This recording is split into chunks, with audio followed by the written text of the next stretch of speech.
तो चलो बच्चे, सब लोग ब्रेक से वापस आ चुके होंगे, तो अब हम लोग अपने टॉपिक को थोड़ा सा और आगे लेकर चलते हैं। तो अब मेरी बात समझने की कोशिश करना।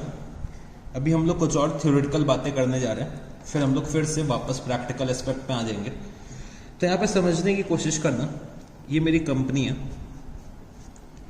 XYZ लिमिटेड, ठीक है जी। मेरी कंपनी कौन सी है? XYZ limited. XYZ limited 1 lakh shares issue कर रही है पब्लिक को। तो XYZ लिमिटेड ने ऑफर करा है पब्लिक को कि भाई हम लोग 1 लाख शेयर्स इशू कर रहे हैं ऑफ ₹10 ईच। तो XYZ लिमिटेड यहां पे 1 lakh shares of ₹10 each issue कर रही है पब्लिक को, ठीक है जी। और पब्लिक यहां पे अपनी एप्लीकेशंस सेंड कर रही है फॉर 1 लाख शेयर। यहां पे XYZ लिमिटेड ने ऑफर करा है 1 लाख शेयर्स को, और पब्लिक ने एप्लीकेशंस भी 1 लाख शेयर्स की दे रखी है। तो बच्चे, इस सिचुएशन को हम लोग बोलते हैं कि issue is fully subscribed. Issue is fully subscribed. अगर बच्चे हम लोग ऑफर करते हैं 1 लाख शेयर्स को और मेरे पास एप्लीकेशंस भी 1 लाख शेयर्स की आती है, तो इसको हम लोग क्या बोलते हैं? इशू इज फुल्ली सब्सक्राइब्ड, ठीक है जी। फिर हम लोग नेक्स्ट सिचुएशन पे आते हैं। बच्चे, फिर से मेरी कंपनी है XYZ लिमिटेड, XYZ लिमिटेड, ठीक है जी। और XYZ लिमिटेड यहां पे ऑफर कर रही है 1 लाख शेयर्स। XYZ लिमिटेड यहां पे 1 लाख शेयर्स पब्लिक को ऑफर कर रही है फॉर सब्सक्रिप्शन। तो पब्लिक को ऑफर किए हैं 1 लाख शेयर्स ऑफ ₹10 ईच। तो 1 लाख शेयर्स ऑफर कर रही है जिसकी फेस वैल्यू क्या है? ₹10 टू पब्लिक। और पब्लिक यहां पे एप्लीकेशन जो बच्चे भेज रही है, पब्लिक यहां पे जो एप्लीकेशन भेज रही है वो सिर्फ और सिर्फ 85,000 शेयर्स की भेज रही है। कंपनी ने ऑफर कितने करे? 1 लाख शेयर्स, बट पब्लिक ने एप्लीकेशन कितने शेयर्स की भेजी है? 85,000 शेयर्स की भेजी है। तो जब कभी भी हमें कम एप्लीकेशंस मिलती हैं, मतलब जितना हम लोग शेयर्स ऑफर कर रहे हैं, जितना भी हम लोग शेयर्स पब्लिक इशू में लेकर आ रहे हैं, और मेरे को उससे कम एप्लीकेशंस रिसीव होती है, तो बच्चे ये बोला जाता है issue is under subscribed. Issue is under subscribed. क्या बोला जाता है? Issue is under subscribed. तो यहां पे अंडर सब्सक्रिप्शन है। जब कभी भी अगर कंपनी शेयर्स ऑफर करती है पब्लिक को और मेरे पास कम शेयर्स की एप्लीकेशन आती है, जैसे कि मैंने 1 लाख शेयर्स ऑफर करे पब्लिक को, बट मेरे पास एप्लीकेशन जो है वो सिर्फ 85,000 शेयर्स की आई है, तो इसको हम लोग क्या बोलते हैं? इशू इज अंडर सब्सक्राइब, या फिर हम लोग बोल सकते हैं अंडर सब्सक्रिप्शन, ठीक है जी। तो अगर हमारा इशू अंडर सब्सक्राइब्ड है, तब बच्चे हमें चेक करना पड़ता है कि भाई कितना अंडर सब्सक्राइब है। यहां पे देखोगे कि भाई हम लोगों ने 1 लाख शेयर्स ऑफर करे और मेरे पास एप्लीकेशन सिर्फ 85,000 शेयर्स की आ रही है, तो मैं यहां पे ये बोल सकता हूं कि भाई जो हमारा इशू सब्सक्राइब्ड है वो कितना है? 85% है। हमारा जो इशू सब्सक्राइब्ड है वो कितना है? 85%। 85% मैंने कैसे निकाला? 85,000 डिवाइडेड बाय 1 लाख इंटू 100। तो हमारा जो इशू है वो 85% सब्सक्राइब्ड है। मैं ऐसा बोल सकता हूं कि भाई मैंने 1 लाख शेयर्स इशू करे, बट मेरे 85,000 शेयर्स सब्सक्राइब हुए, तो मेरे पास 85,000 शेयर्स की एप्लीकेशन आई है। तो मैंने यहाँ पे क्या लिखा कि हमारा जो इशू है वो 85% सब्सक्राइब्ड है, और इसको हम लोग क्या बोल सकते हैं? Under subscription. तो जब कभी भी बच्चे हमारा जो इशू होता है वो अंडर सब्सक्राइब्ड होता है, तो मेरे को यहाँ पे चेक करना पड़ता है कि भाई कितने % मेरा इशू जो है वो सब्सक्राइब हुआ है। तो यहाँ पे अगर आप लोग देखोगे 85% मेरा इशू जो है वो सब्सक्राइब्ड है। तो यहाँ पे कंपनीज एक्ट एक कॉन्सेप्ट लेकर आया जिसको हम लोग क्या बोलते हैं? Minimum subscription. Minimum subscription, minimum subscription. तो बच्चे, मिनिमम सब्सक्रिप्शन के अंदर क्या लिखा हुआ है कि भाई under section 39 sub section 1 of the companies act 2013 of the companies act 2013 Section 39, subsection 1 of the Companies Act 2013 provides that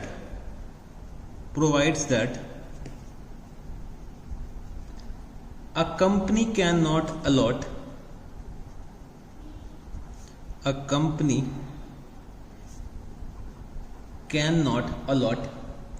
any securities of the company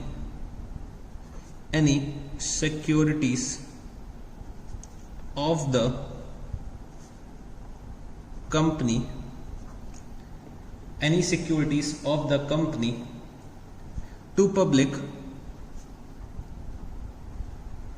public unless the amount stated in the prospectus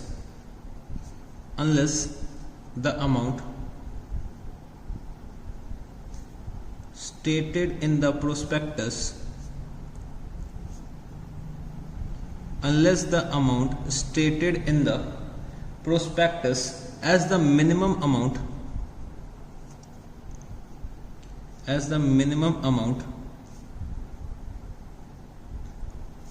has been subscribed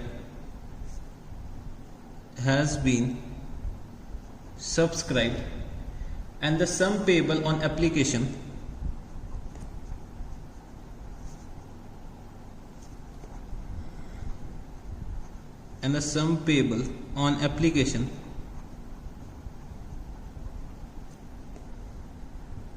for the amount so stated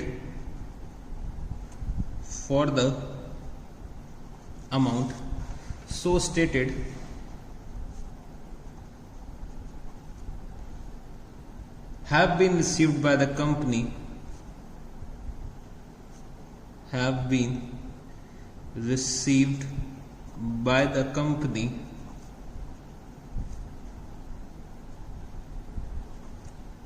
by check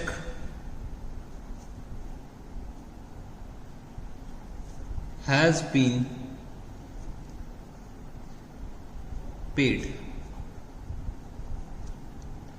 तो बच्चे minimum subscription का क्या मतलब होता है भाई? जब हम लोग अपने शेयर्स ऑफर करते हैं पब्लिक को, जब कभी भी हम लोग अपने शेयर्स पब्लिक को ऑफर करते हैं तो भाई हम लोग प्रोस्पेक्टस के थ्रू शेयर्स ऑफर करते हैं, प्रोस्पेक्टस में डिटेल्स देते हैं। तो बच्चे प्रोस्पेक्टस में हम लोग ये भी लिख कर देते हैं कि भाई हमारा मिनिमम सब्सक्रिप्शन कितना होगा।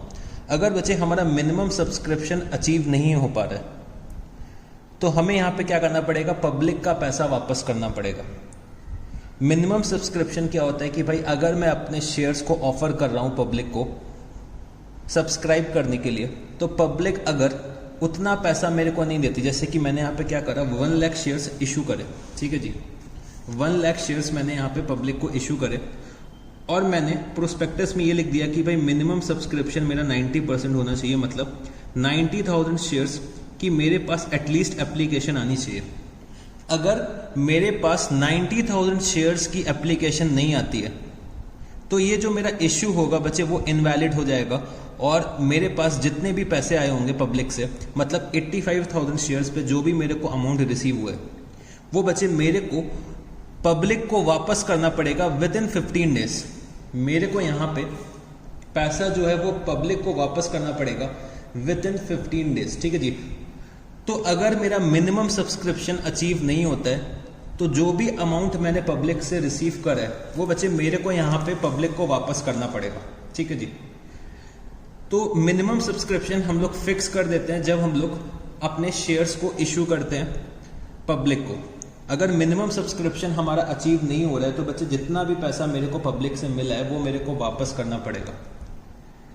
तो यहाँ पे हम लोग क्या करते हैं भाई, हम लोग मिनिमम सब्सक्रिप्शन का अमाउंट फिक्स कर देते हैं।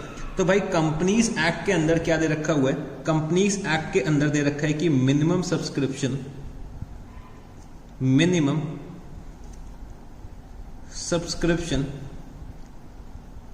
Is 90%।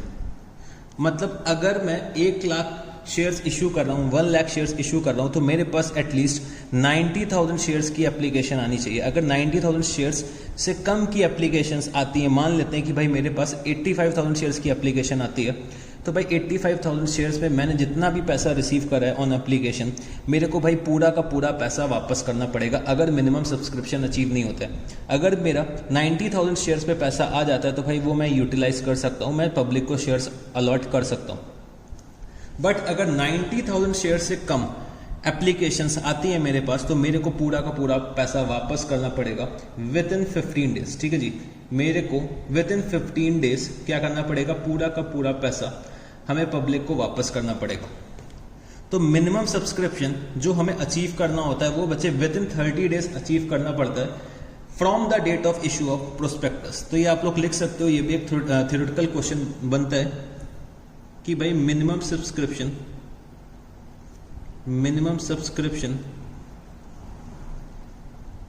should be achieved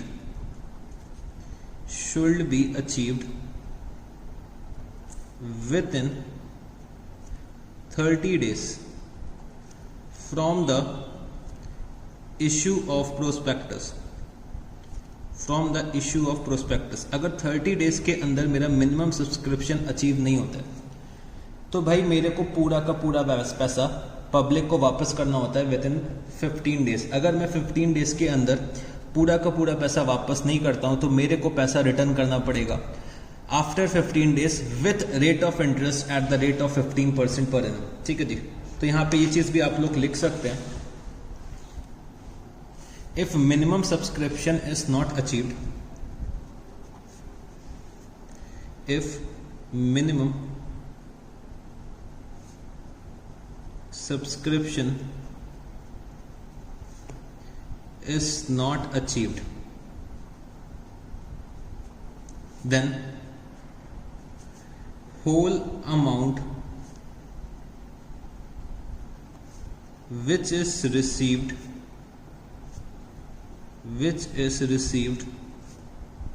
shall be returned back within 15 days। shall be returned back within 15 days। ठीक है जी, तो अगर मेरे को मिनिमम सब्सक्रिप्शन अचीव नहीं होता है तो भाई मेरे को पूरा का पूरा पैसा वापस करना पड़ेगा विद इन 15 डेज। ठीक है जी, तो मेरे को ये इंश्योर करना है कि भाई मेरा मिनिमम सब्सक्रिप्शन अचीव हो रहा है। कंपनीज एक्ट ने मेरा मिनिमम सब्सक्रिप्शन कितना फिक्स कर दिया है, 90% ऑफ द इश्यूड कैपिटल मेरे को फिक्स कर दिया गया मिनिमम सब्सक्रिप्शन। मतलब अगर मैं 10 लाख शेयर्स इश्यू कर रहा हूं तो भाई मेरे को एटलीस्ट 9 लाख शेयर्स में एप्लीकेशन चाहिए। तो मिनिमम सब्सक्रिप्शन हमें अचीव करना होगा तभी हम लोग अपने शेयर्स इशू कर सकते हैं पब्लिक को। अगर हम लोग मिनिमम सब्सक्रिप्शन नहीं अचीव कर पा रहे हैं तो जितना भी पैसा हमने रिसीव करा है वो मेरे को वापस करना पड़ेगा। बट बच्चे ये जो है वो थ्योरेटिकल बात है। जब आप लोग क्वेश्चन सॉल्व करोगे तो यहाँ पे आप लोग देखोगे कि भाई कंपनी जो है वो 1 लाख शेयर्स ऑफर कर रही है बट एप्लीकेशन जो है वो 80,000 शेयर्स की आ रही है। तो मेरे को कैसे क्या अकाउंटिंग करनी होगी वो हमें समझना होगा। ये जो बातें हैं बच्चे वो रियल लाइफ से रिलेटेड है, ये कंपनीज एक्ट में दे रखी हुई हैं। तो प्रैक्टिकल लाइफ में ये पॉसिबल ही नहीं है। अगर मेरा 90% सब्सक्रिप्शन अचीव नहीं हो रहा है तो हम लोग शेयर्स इशू नहीं कर सकते हैं प्रैक्टिकल लाइफ में। बट बच्चे बुकिश क्वेश्चन में ये पॉसिबल है। तो बुकिश क्वेश्चन में आप लोगों को बस अकाउंटिंग एंट्री सिखाई जाती हैं, तो इसी वजह से बुकिश क्वेश्चन में पॉसिबल है। बट प्रैक्टिकली रियल लाइफ में ये चीज़ पॉसिबल नहीं है अनटिल एंड अनलेस मेरा मिनिमम सब्सक्रिप्शन अगर अचीव नहीं होगा।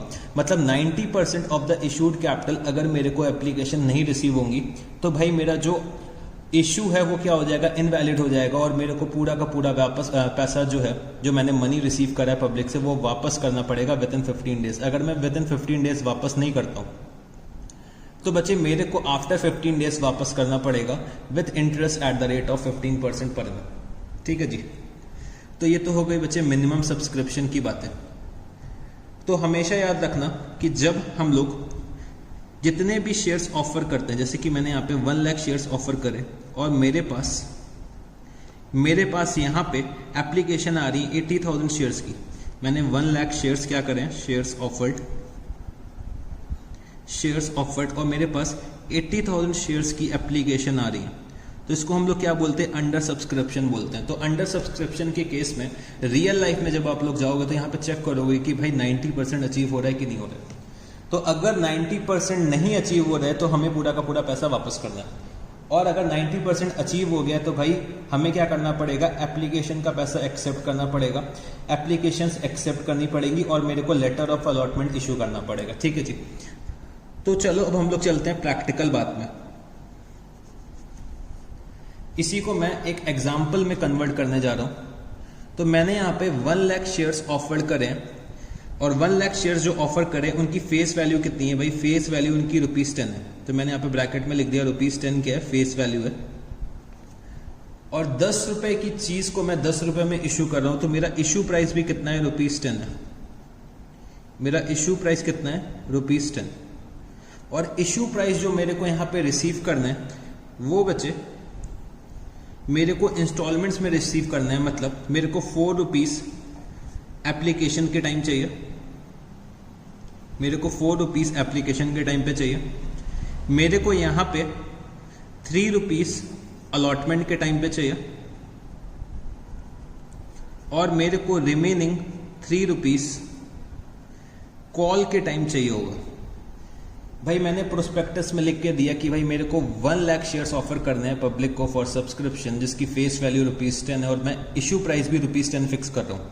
और मेरे को ₹4 एप्लीकेशन में चाहिए, ₹3 अलॉटमेंट में चाहिए, ₹3 कॉल में चाहिए। तो मैंने ये शेयर्स पब्लिक को ऑफर करे और पब्लिक ने मेरे को 80,000 शेयर्स की एप्लीकेशन सेंड करी है। 80,000 शेयर्स की मेरे पास एप्लीकेशन रिसीव हुई है। तो मेरे को ये पता चल गया कि भाई जो ये केस है वो क्या है, वो अंडर सब्सक्रिप्शन का केस है। वो मेरा कौन सा केस है, अंडर सब्सक्रिप्शन का केस है। तो बच्चे हमेशा याद रखना, अंडर सब्सक्रिप्शन के केस में जब हम लोग प्रैक्टिकल क्वेश्चन सॉल्व करेंगे तो हम लोग यहाँ पे 90% की लिमिट को कंसिडर नहीं करेंगे। बस आप लोग चाहो तो नोट्स में लिख सकते हो कि भाई minimum subscription should be 90% as per the companies act. But आपको क्वेश्चन सॉल्व करना पड़ेगा। हम प्रैक्टिकल क्वेश्चन में ये नहीं कह सकते हैं कि भाई जो ये इशू है वो इनवैलिड है और हमें पैसा वापस करना पड़ेगा। थ्योरेटिकल क्वेश्चन में हम लोग ये बोल सकते हैं, बुकिश क्वेश्चन जो हमारे होते हैं वो बच्चे क्रिएट कर दिए जाते हैं, तो वो हमें सॉल्व करने पड़ते हैं। ठीक है जी। तो मेरे को यहाँ पे 80,000 शेयर्स पे एप्लीकेशन रिसीव हो रही है, तो ये क्या है, अंडर सब्सक्रिप्शन का केस है। अच्छा बच्चे, अगर मेरे को 95,000 शेयर्स की भी एप्लीकेशन रिसीव हो रही होती तो इसको भी हम लोग अंडर सब्सक्रिप्शन का केस बोलते हैं, बट यहाँ पे मेरे को मिनिमम सब्सक्रिप्शन अचीव हो जाता, क्योंकि मिनिमम सब्सक्रिप्शन मेरा कितना है, 90,000 शेयर्स है। तो अंडर सब्सक्रिप्शन के केस में हमें कैसे क्या अकाउंटिंग करनी होती, अब ये मेरे को सीखना है। तो बच्चे यहाँ पे अंडर सब्सक्रिप्शन है, तो अंडर सब्सक्रिप्शन के लिए यहाँ पे लिख लो एक नोट, छोटा सा note. In case of under subscription, in case of under subscription, in case of under subscription always consider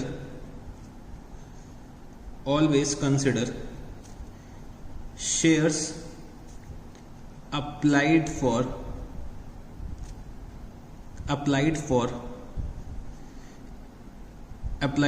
to solve the question, to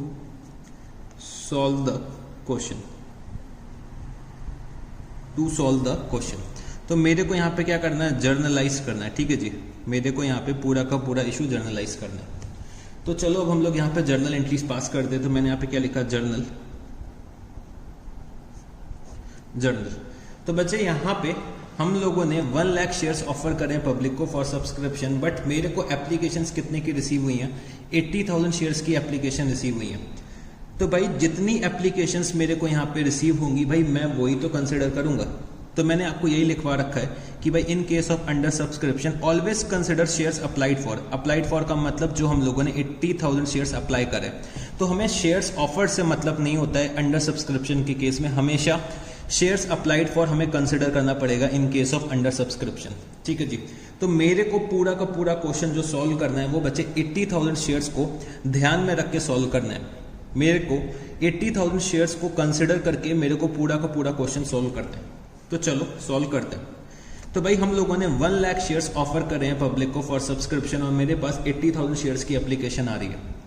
तो मैं यहाँ पे क्या लिखूंगा, भाई बैंक अकाउंट डेबिट, मेरे पास एप्लीकेशन का पैसा आ रहा होगा, तो मैंने यहाँ पे लिखा bank account debit to share application account, to share application account. तो मेरे पास यहां पे बैंक में 80,000 शेयर्स में पब्लिक ने कितने अप्लाई करें, 80,000 शेयर्स अप्लाई करें। तो 80,000 शेयर्स में मेरे को यहाँ पे 4 रुपीज रिसीव हुआ होगा।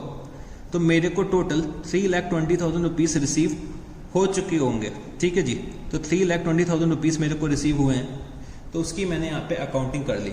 अच्छा बच्चे, यहाँ पे एक बात और आप लोग समझो, जब कभी भी अंडर सब्सक्रिप्शन होता है, जब कभी भी अंडर सब्सक्रिप्शन होता है, तो हम लोग ये कंसिडर करते हैं कि भाई जो कंपनी की पॉलिसीज है, कंपनी जो हमारी है वो बहुत अच्छी नहीं है। अगर बहुत अच्छी कंपनी होती बच्चे तो यहाँ पे पूरा का पूरा इशू सब्सक्राइब हो जाना चाहिए था। अगर मेरा पूरा इशू सब्सक्राइब नहीं होता है तो मतलब इसका ये निकल के आता है कि भाई कंपनी में कुछ ना कुछ कमी है, इसी वजह से पूरे के पूरे शेयर सब्सक्राइब नहीं हुए हैं। कंपनी थोड़ी अच्छी नहीं है, कंपनी थोड़ी खराब है, उसकी पॉलिसीज खराब है।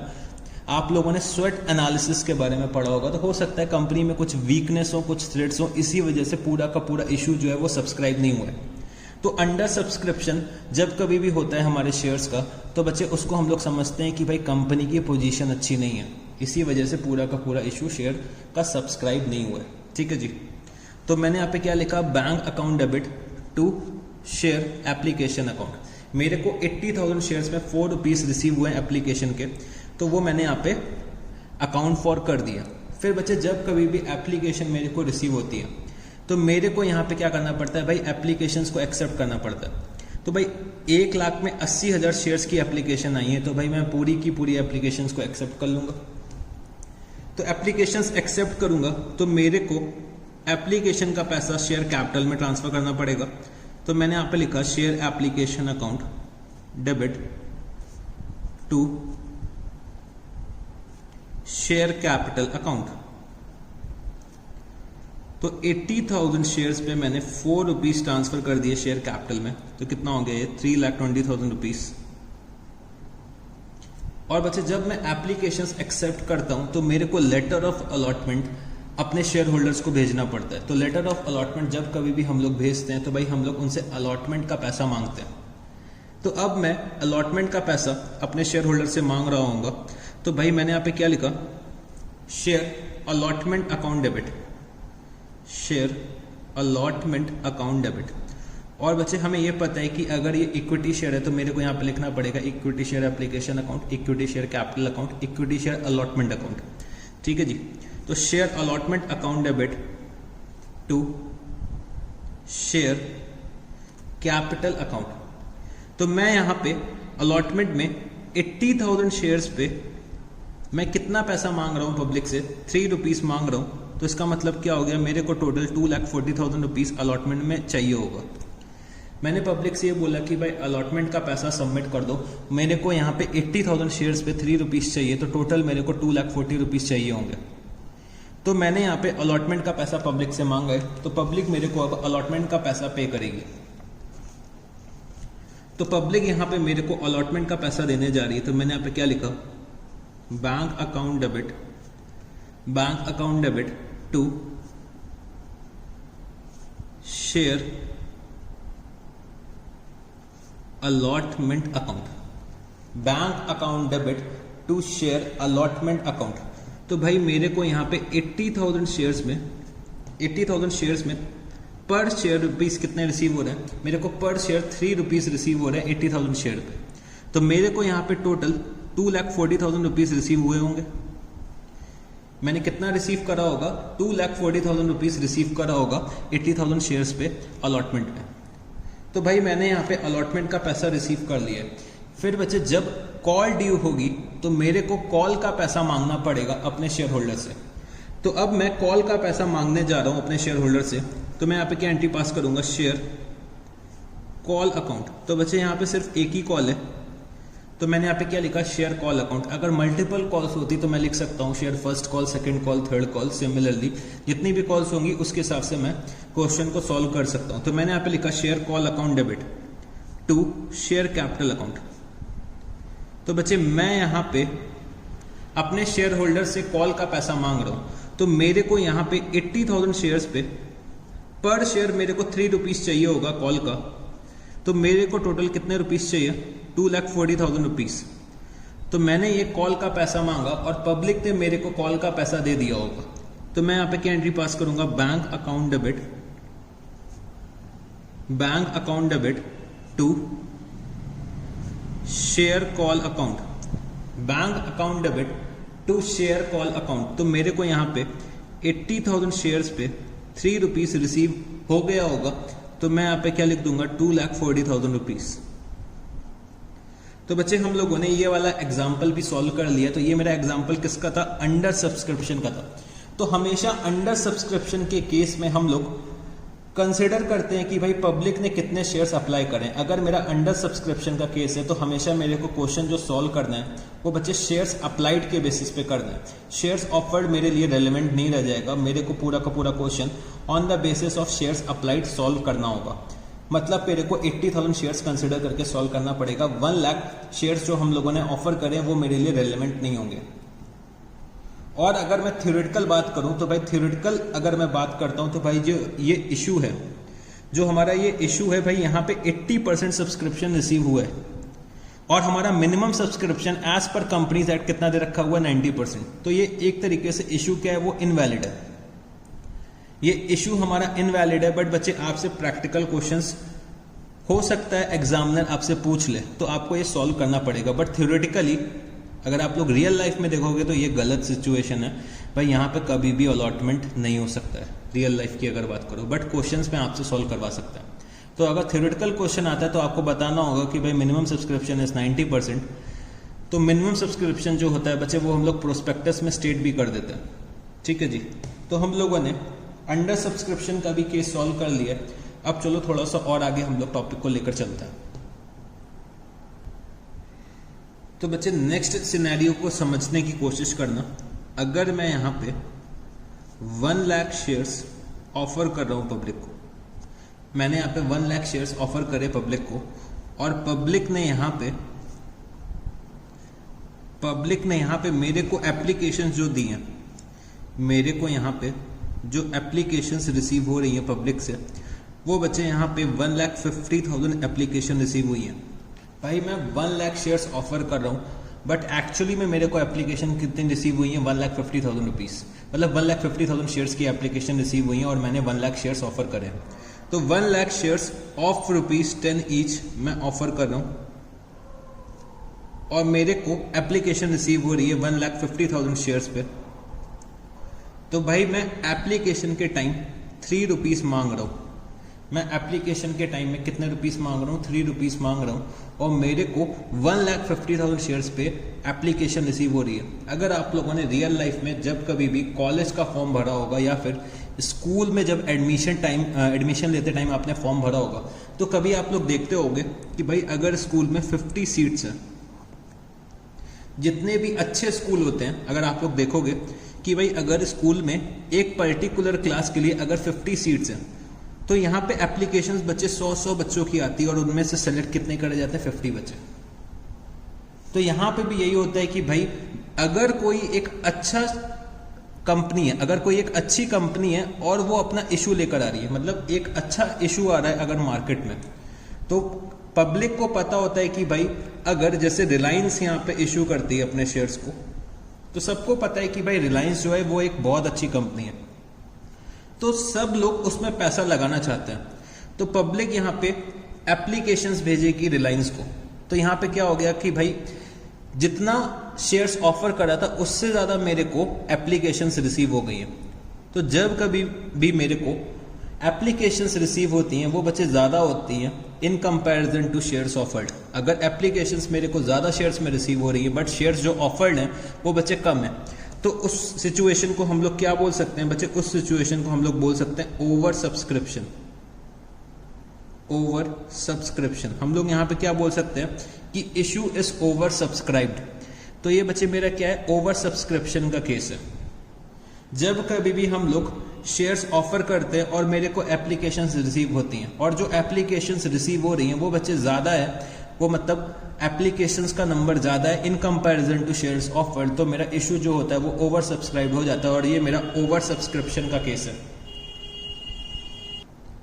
तो अब आप लोग यहां पे क्या लिख सकते हो, ओवर सब्सक्रिप्शन का मतलब क्या हो गया, when shares applied for is more than shares offered, is more than shares offered। तो ओवर सब्सक्रिप्शन का मतलब क्या होता है, जब shares applied for is more then shares offered, तब हम लोग उसको बोलते हैं कि भाई इशू इज ओवर सब्सक्राइब। अब इशू इज ओवर सब्सक्राइब, जब कभी भी इशू हमारा ओवर सब्सक्राइब होता है तो हमें उसे कैसे क्या डील करना है, अब ये चीज मेरे को सीखनी होगी, ठीक है जी। तो यहाँ पे समझने की कोशिश करो, मैंने 1 लाख शेयर्स ऑफर करे, 1 लाख शेयर्स ऑफर करे और मेरे को एप्लीकेशन कितनी रिसीव हुई है, 1,50,000 शेयर्स की एप्लीकेशन रिसीव हुई है। मैंने 1 लाख शेयर्स ऑफर करे हैं तो मेरे को 1,50,000 शेयर्स की एप्लीकेशन रिसीव हुई है, ठीक है जी। अब यहाँ पे समझने की कोशिश करना कि भाई मैं मैक्सिमम जो अलॉटमेंट कर सकता हूँ वो 1 लाख शेयर्स का ही कर सकता हूँ। मैं अपने इशू साइज को कभी भी इंक्रीज नहीं कर सकता हूँ। भाई मैंने जो फिक्स करा है कि मैं 1 लाख शेयर्स इशू करूंगा तो मैं सिर्फ 1 लाख शेयर्स ही इशू करूंगा, मैं अपने इशू साइज को इंक्रीज नहीं कर सकता। तो इसका मतलब क्या हो गया कि भाई मेरे को 1,50,000 शेयर्स की जो एप्लीकेशन आई है उसमें से मेरे को छांटना पड़ेगा, मेरे को स्क्रूटनाइज करना पड़ेगा और मेरे को 1 लाख शेयर्स की एप्लीकेशंस को एक्सेप्ट करना पड़ेगा। मतलब 50,000 शेयर्स की एप्लीकेशन को मैं रिजेक्ट कर दूंगा। तो सर हम लोग कौन सी एप्लीकेशंस को एक्सेप्ट करेंगे और कौन सी एप्लीकेशंस को रिजेक्ट करेंगे? तो बच्चे ये जनरली लकी ड्रॉ के फॉर्म में किया जाता है। भाई क्या करा जाता है, पर्ची डाल दी जाती है और लकी ड्रॉ निकाला जाता है। तो लकी ड्रॉ में जिसका नाम आ जाता है भाई उसको शेयर्स अलॉट कर दिए जाते हैं और जिसका नाम नहीं आता है उसको शेयर्स वापस कर दिया जाता है। रियल लाइफ में जनरली ऐसा ही होता है। बट आपको क्वेश्चन में कैसे क्या करना होगा, क्वेश्चन सॉल्व करने के लिए आपको कैसे क्या करना पड़ेगा वो आपको समझने की कोशिश करनी है। रियल लाइफ में तो हम लोग लकी ड्रॉ निकाल लेते हैं और शेयर्स को अलॉट कर देते हैं कि भाई मेरे को 1 लाख शेयर्स अलॉट करने हैं, तो भाई 1 लाख शेयर्स के लिए मैंने लकी ड्रॉ निकाला और जिन लकी ड्रॉ में जिन शेयर होल्डर्स का नाम आ गया उसको शेयर्स अलॉट कर दिए जाएंगे। बट यहाँ पे भाई आपको एग्जाम के पॉइंट ऑफ व्यू से कैसे सॉल्व करना है, एग्जाम में आप लोग लकी ड्रॉ थोड़ी ना निकालोगे। तो एग्जाम में क्या किया जाएगा, भाई एग्जाम में आपको बोल दिया जाएगा कि भाई 3 में से कोई एक सिचुएशन आपको अप्लाई करनी पड़ेगी। अब तीनों सिचुएशंस मैं आपको समझाने जा रहा हूँ, तो इसको समझने की कोशिश करना थोड़ा सा और कॉन्सेंट्रेट करके ये समझने की कोशिश करना, क्योंकि ये जो ओवर सब्सक्रिप्शन का टॉपिक होता है वो बच्चे मोस्ट इंपॉर्टेंट होता है। और ओवर सब्सक्रिप्शन का जो टॉपिक होता है वो एग्जामिनर का फेवरेट टॉपिक होता है। ओवर सब्सक्रिप्शन का टॉपिक एग्जामिनर का फेवरेट टॉपिक होता है और इसमें से क्वेश्चंस आने की बहुत ज्यादा चांसेस होते हैं। तो मैंने यहाँ पे 1,50,000 शेयर्स की एप्लीकेशन भेजी है और शेयर्स कितने ऑफर्ड है, 1 लाख शेयर्स ऑफर्ड है। तो पहली सिचुएशन में हम लोग क्या कर सकते हैं, पहले मेरे को इस सिचुएशन को डील करना है तो हम लोग कैसे डील कर सकते हैं। मैं यहाँ पे स्ट्रेट फॉरवर्ड रिजेक्ट कर दूंगा 50,000 एप्लीकेशंस को। रिजेक्ट कितनी कर दी, 50,000 एप्लीकेशंस को रिजेक्ट कर दूंगा और मैं यहाँ पे 1 लाख शेयर्स रिमेनिंग को 1 लाख शेयर्स अलॉट कर दूंगा रिमेनिंग बंदों को। मतलब मैंने यहाँ पे क्या करा, कोई भी एप्लीकेशन 50,000 शेयर्स की एप्लीकेशन पकड़ी और मैंने उसको क्या करा, रिजेक्ट कर दिया। तो ये मेरे पास एक ऑप्शन क्या हो गया कि मैंने यहाँ पे 50,000 शेयर्स की एप्लीकेशन को रिजेक्ट कर दिया और 1 लाख की जो एप्लीकेशन है उसको मैंने शेयर्स अलॉट कर दिए। पहला तरीका तो ये होता है। फिर बच्चे दूसरा तरीका क्या होता है, मैंने यहाँ पे क्या करा, मैंने यहाँ पे प्रो राटा अलॉटमेंट कर दिया। Pro rata allotment, pro rata allotment का मतलब क्या होता है, भाई 1,50,000 शेयर्स की एप्लीकेशन आई है तो मैंने 1 लाख शेयर्स ऑफर करे, मतलब 1 लाख शेयर्स ऑफर करता हूं तो मेरे को 1,50,000 शेयर्स की एप्लीकेशन आती है। अब समझने की कोशिश करना बच्चे, अगर मैं यहां पे 1,50,000 शेयर्स अप्लाई करता हूं, 1,50,000 शेयर्स अप्लाई करता हूं तो मेरे को 1 लाख शेयर्स अलॉट होंगे। तो हम लोग यहां पे प्रोपोर्शनेट अलॉटमेंट करने जा रहे हैं। तो इसका मतलब क्या हो गया, अगर मैं 1 शेयर अप्लाई करूंगा तो मेरे को कितने शेयर्स रिसीव होंगे, 1 लाख डिवाइडेड बाय 1,50,000। तो यहां पे एक रेशियो क्या निकल के आएगा, 2/3। यहां पे रेशियो क्या निकल के आएगा, 2/3। इसका मतलब क्या हो गया, अगर मैं 1 शेयर के लिए अप्लाई करूंगा तो मेरे को 2/3 शेयर्स रिसीव होंगे। तो फॉर एग्जाम्पल मैंने अगर 600 शेयर्स अप्लाई करे होंगे तो मेरे को कितने शेयर्स रिसीव होंगे, 2/3 इंटू 600, तो मेरे को यहाँ पे 400 शेयर्स अलॉट हुए होंगे अगर मैंने 600 शेयर्स अप्लाई करे होंगे। तो बच्चे हम लोग यहाँ पे क्या कर रहे हैं, हम लोग यहाँ पे प्रो राटा अलॉटमेंट कर रहे हैं, मतलब हम लोग प्रोपोर्शनेट अलॉटमेंट कर रहे हैं। अगर मैं यहाँ पे एक शेयर के लिए अप्लाई करता हूँ तो मेरे को 2/3 शेयर मिलेगा, तो अगर मैंने 600 शेयर्स के लिए अप्लाई करा है तो मेरे को यहाँ पे 400 शेयर्स रिसीव होंगे। तो हम लोग यहाँ पे प्रोपोर्शनेट अलॉटमेंट कर रहे हैं, मतलब हर किसी शेयर होल्डर को कुछ ना कुछ शेयर मिलेंगे। अगर वो 3 शेयर्स अप्लाई कर रहा है तो बच्चे यहाँ पे उसको 2 शेयर्स रिसीव होंगे। तो जो भी बंदा कुछ भी शेयर्स अप्लाई कर रहा है तो भाई उसको हम लोग प्रोपोर्शनेट अलॉटमेंट कर रहे हैं। तो इसको हम लोग क्या बोलते हैं, प्रो राटा अलॉटमेंट। ठीक है जी। फिर थर्ड केस में हम लोग कैसे क्या डील कर सकते हैं, ये भी अब हमें सीखना है। भाई मैंने क्या सोचा कि मैं रिजेक्ट कर दूंगा 30,000 शेयर्स की एप्लीकेशन को, 30,000 शेयर्स की एप्लीकेशन को मैं फुल्ली रिजेक्ट कर दूंगा। ये बच्चे मेरा क्या था, फुल्ली रिजेक्शन का केस था। मैंने यहाँ पे क्या करा, फुल रिजेक्ट कर दिए 50,000। ठीक है जी। अब मैं यहाँ पे पार्शियली रिजेक्ट कर रहा हूं। मैंने यहाँ पे क्या सोचा कि भाई 30,000 शेयर्स को तो मैं रिजेक्ट कर दूंगा, और जो मेरे रिमेनिंग 1,20,000 शेयर्स की एप्लीकेशन बचेगी, जो मेरी 1,20,000 शेयर्स की एप्लीकेशन बचेगी, उसको मैं प्रोपोर्शनेट अलॉटमेंट करूंगा। मतलब प्रोपोर्शनेट अलॉटमेंट का मतलब क्या हो गया, मैं यहाँ पे 1 लाख शेयर्स का अलॉटमेंट कर दूंगा टू 1,20,000 शेयर्स जिसने भी अप्लाई कर रहे होंगे। तो हम लोग यहाँ पे क्या कर रहे हैं भाई, फर्स्ट और सेकंड केस का मैं यहाँ पे मिक्सचर अडॉप्ट कर रहा हूँ। मैं यहाँ पे 30,000 शेयर्स की एप्लीकेशन को रिजेक्ट कर रहा हूँ, और जो रिमेनिंग बचेंगे 1,20,000 शेयर्स की एप्लीकेशन, उसमें से मैं अलॉट कितना कर रहा हूँ, 1 लाख शेयर्स की। तो बच्चे हम लोग ये सिनेरियो भी अडॉप्ट कर सकते हैं कि हम लोग कुछ रिजेक्शन कर देंगे और रिमेनिंग का हम लोग प्रोराटा अलॉटमेंट कर देंगे। तो बच्चे हमें अगर ओवर सब्सक्रिप्शन को डील करना है, अगर हमें ओवर सब्सक्रिप्शन को डील करना है तो मेरे को इन तीनों में से कोई एक मेथड अडॉप्ट करना पड़ेगा। तो ओवर सब्सक्रिप्शन को हमें कैसे क्या डील करना है, ये ऑलरेडी हमें क्वेश्चन में दे रखा होगा कि हम लोग प्रोराटा अलॉटमेंट कर रहे हैं, या तो हम लोग कुछ शेयर्स की एप्लीकेशन को रिजेक्ट कर रहे हैं, या फिर हम लोग क्या कर रहे हैं, कुछ शेयर्स की एप्लीकेशन रिजेक्ट कर रहे हैं और रिमेनिंग को प्रोराटा अलॉटमेंट दे रहे हैं।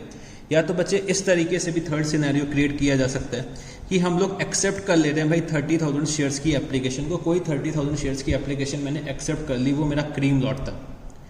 तो जो भी मेरे 70,000 शेयर्स रह जाएंगे, तो 70,000 शेयर्स को अलॉट करने के लिए मैं यहाँ पे क्या करूंगा भाई, 1,20,000 की एप्लीकेशन अगर रिमेनिंग रह गई होगी तो मैं यहाँ पे 70,000 का उनको अलॉटमेंट कर दूंगा on the basis of pro rata. तो भाई मेरे को प्रोराटा अलॉटमेंट का ऐसे डील करना पड़ेगा। तो चलो अब हम लोग एक एग्जाम्पल कर लेते हैं। तो भाई प्रोराटा जो अलॉटमेंट होता है वो बच्चे आपके लिए मोस्ट इंपॉर्टेंट होता है एग्जाम में, और प्रोराटा अलॉटमेंट आपसे सबसे ज़्यादा पूछा जाता है एग्जाम में, क्योंकि बच्चे जो होते हैं वो प्रोराटा अलॉटमेंट में कंफ्यूज हो जाते हैं। प्रोराटा अलॉटमेंट में रेशियो नहीं निकाल पाते। जैसे कि मैंने अभी आपको रेशियो निकाल के दिया था कि अगर एक शेयर आप अप्लाई करते हो तो आपको 2/3 शेयर मिलेंगे। तो ये रेशियो निकालना बहुत ज़्यादा इंपॉर्टेंट होता है। तो अगर आप लोग ये रेशियो नहीं निकाल पाते तो भाई बहुत ज़्यादा दिक्कत आएगी आपको एग्जाम में, और इसी में बच्चे कंफ्यूज होते हैं और एग्जामिनर इसका फ़ायदा उठाता है। और प्रोराटा जो टॉपिक होता है वो ओवर सब्सक्रिप्शन का फेवरेट टॉपिक होता है एग्जामिनर का। ठीक है जी। तो जब हम लोग फुल फ्लेजेड क्वेश्चंस करेंगे प्रोराटा के, तब आप लोग देखोगे कि भाई क्या क्वेश्चन से मजा आ गई इन क्वेश्चंस को सॉल्व करके। तो अभी तो मैं एक छोटा सा बेसिक सा एग्जाम्पल कराने जा रहा हूँ प्रोराटा को समझाने के लिए। तो यहाँ पे समझने की कोशिश करना आप लोग कि कंपनी ने यहाँ पे क्या करा, 5 लाख शेयर्स ऑफर करे, 5 लाख शेयर्स ऑफर करे पब्लिक को 5 लाख शेयर्स ऑफर करे। तो जो ये 5 लाख शेयर्स कंपनी यहाँ पे ऑफर कर रही है पब्लिक को, वो बच्चे 10 रुपीज़ के, मतलब इनकी फेस वैल्यू कितनी है, ₹10 है। और बच्चे इनका जो इशू प्राइस है वो भी कितना है, ₹10 है।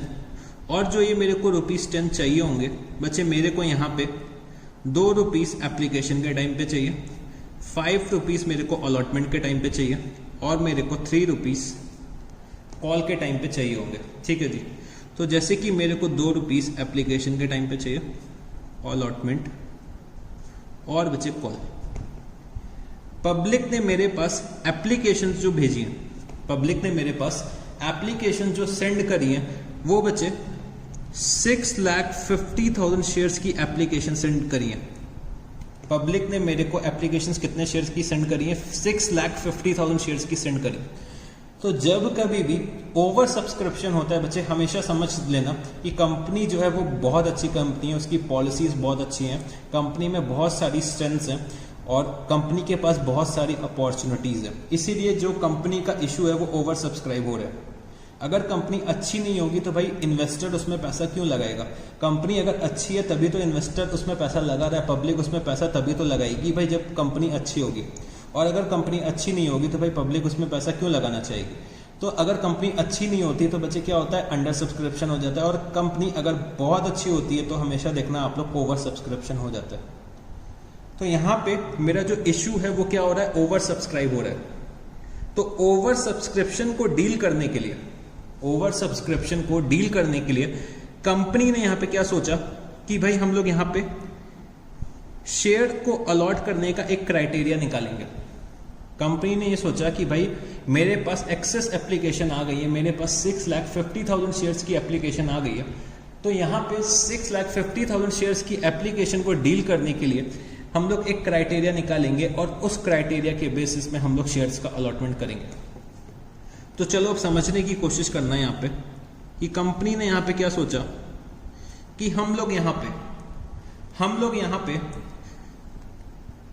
50,000 शेयर्स की जो एप्लीकेशन है, 50,000 शेयर्स की जो एप्लीकेशन है वो हम लोग क्या कर देंगे, रिजेक्ट कर देंगे। 50,000 शेयर्स की जो एक एप्लीकेशन आई है उसको हम लोग रिजेक्ट कर देंगे। और जो मेरे रिमेनिंग 6 लाख शेयर की एप्लीकेशन होगी, और जो मेरी रिमेनिंग 6 लाख शेयर की एप्लीकेशन होगी, भाई 6 लाख शेयर की जो मेरे पास एप्लीकेशन आई है, तो भाई उसमें से मैं प्रो राटा अलॉटमेंट कर दूंगा 5 लाख शेयर्स का। 5 लाख शेयर्स का मैं क्या कर दूंगा, अलॉटमेंट कर दूंगा। ठीक है जी। कंपनी ने क्या सोचा कि भाई मेरे पास जब ओवर सब्सक्रिप्शन हो गया है, मेरा इश्यू जो है वो ओवर सब्सक्राइब हो गया है, तो हमें एक क्राइटेरिया निकालना पड़ेगा कि भाई हमें ओवर सब्सक्रिप्शन कैसे डील करना है। तो कंपनी ने ये सोचा कि भाई 50,000 शेयर्स की एप्लीकेशन को हम लोग रिजेक्ट कर देंगे और जो रिमेनिंग 6 लाख शेयर की एप्लीकेशन होगी, तो जिन लोगों ने 6 लाख शेयर्स अप्लाई कर रखे होंगे भाई हम लोग उनको 5 लाख शेयर्स का अलॉटमेंट कर देंगे।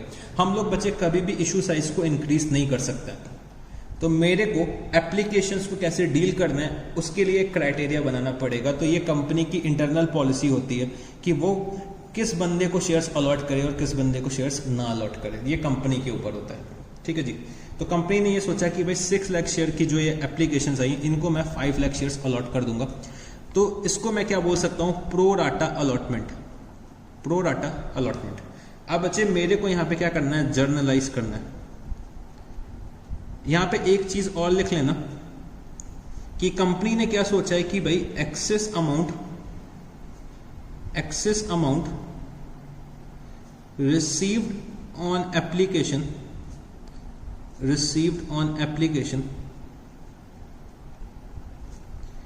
is to be adjusted towards allotment।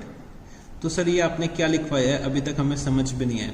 बच्चे अभी मैं क्वेश्चन सॉल्व करूंगा तो ये लाइन भी आपको समझ में आ जाएगी। बस अभी आप लिख लो, ये क्वेश्चन का पार्ट है कि एक्सेस अमाउंट जो भी मेरे को रिसीव हुआ है एप्लीकेशन में वो मेरे को क्या करना है, एडजस्ट करना है टुवर्ड्स अलॉटमेंट। अभी मैं ये क्वेश्चन सॉल्व करूंगा तो आपको ये बात समझ में आ जाएगी। तो मेरे को यहाँ पे जर्नलाइज करना है, मेरे को इस इश्यू को जर्नलाइज करना है कंपनी की बुक्स में। तो चलो इसको अब हम लोग जर्नलाइज करते हैं। तो मैंने यहाँ पे क्या लिखा, जर्नल। तो बच्चे मैंने यहाँ पे शेयर्स ऑफर करे हैं पब्लिक को और मेरे पास एप्लीकेशंस आई हैं। तो भाई मेरे पास कितने शेयर्स की एप्लीकेशन आई है, 6,50,000 शेयर्स की एप्लीकेशन आई है। तो भाई अगर 6,50,000 शेयर्स की एप्लीकेशन आ रही है तो भाई 6,50,000 शेयर्स की एप्लीकेशन में मेरे पास एप्लीकेशन मनी भी आ रहा होगा। तो मैंने यहाँ पे क्या लिखा, bank account debit to share application account, bank account debit to share application account. तो मेरे पास यहाँ पे एप्लीकेशंस जो आ रही हैं वो बच्चे 6,50,000 शेयर्स की आ रही है। तो मेरे पास 6,50,000 शेयर्स पे ₹2 पर शेयर आ रहा होगा। भाई एप्लीकेशन पे मैंने आपसे ₹2 पर शेयर मांगा है, तो 6,50,000 शेयर्स पे मेरे पास पर शेयर ₹2 आया होगा। भाई यहाँ पे मेरे पास एप्लीकेशन का पैसा आ रहा है, तो भाई एप्लीकेशंस मेरे पास कितनी आई हैं? 6,50,000 शेयर्स की आई हैं। तो भाई 6,50,000 शेयर्स में मेरे को ₹2 पर शेयर रिसीव हुआ है, तो मेरे को टोटल कितना रिसीव हुआ होगा? 13 लाख रुपीस। मेरे को यहाँ पे कितना रिसीव हुआ? 13 लाख रुपीस रिसीव हुआ है एप्लीकेशन का अमाउंट। अब बच्चे मेरे को यहाँ पे जो अलॉटमेंट करना है, मेरे को जो अलॉटमेंट करना है वो बच्चे मैक्सिमम 5 लाख शेयर्स का करना है। और मेरे पास एप्लीकेशंस कितनी आई हैं? 6,50,000 शेयर्स की एप्लीकेशन आई है। तो मैंने एक क्राइटेरिया निकाला कि भाई हम लोग 50,000 शेयर्स की एप्लीकेशन को रिजेक्ट कर देंगे। अगर हम लोग 50,000 शेयर्स की एप्लीकेशन रिजेक्ट कर रहे हैं तो भाई मेरे को 50,000 शेयर्स में जो भी पैसा रिसीव हुआ होगा वो मेरे को वापस करना पड़ेगा। भाई मेरे को अगर 50,000 शेयर्स की एप्लीकेशंस को रिजेक्ट करना है तो भाई मेरे पास जो पैसा आया होगा 50,000 शेयर्स की एप्लीकेशन में, भाई उनको पैसा भी तो वापस करना पड़ेगा जिसकी एप्लीकेशन में रिजेक्ट कर रहा हूँ। मैं उसका पैसा रख के थोड़ी ना बैठ जाऊंगा। तो जितनी भी शेयर्स की एप्लीकेशन में एक्सेप्ट करता हूँ, चलो उसका पैसा तो मैं रख लूंगा, बट जो एप्लीकेशंस मैं रिजेक्ट कर रहा हूँ भाई मेरे को उसका पैसा भी तो वापस करना पड़ेगा। तो भाई अब हम लोग शेयर एप्लीकेशन से, शेयर एप्लीकेशन अकाउंट से हम लोग यहाँ पे भाई ट्रांसफर कितना करेंगे? हम लोगों ने 5 लाख शेयर्स की एप्लीकेशन को एक्सेप्ट करा, 5 लाख शेयर्स की एप्लीकेशंस को एक्सेप्ट करा, तो भाई 5 लाख शेयर्स पे मैं ट्रांसफर कर दूंगा शेयर कैपिटल अकाउंट में। मैंने यहाँ पे 5 लाख शेयर्स की एप्लीकेशन को एक्सेप्ट करा है, तो 5 लाख शेयर्स पे मैं यहाँ पे ₹2 ट्रांसफर कर दूंगा शेयर कैपिटल अकाउंट पे। मतलब मैं यहाँ पे 10 लाख रुपए ट्रांसफर कर दूंगा।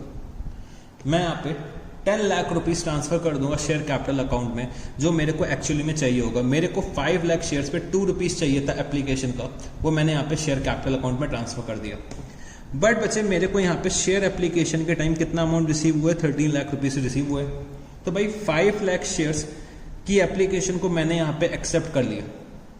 भाई 50,000 शेयर्स की एप्लीकेशन को मैंने रिजेक्ट करा है, तो अगर मैंने रिजेक्ट करा है तो मैं उनको क्या भेजूंगा? भाई जब कभी भी मैं एप्लीकेशन को रिजेक्ट करता हूं तो बच्चे हमेशा याद रखना, हम लोग अपने शेयर होल्डर्स को लेटर ऑफ रिग्रेट भेजते हैं। अगर हम लोग एप्लीकेशंस को रिजेक्ट करते हैं तो हम लोग क्या भेजते हैं? Letter of regret.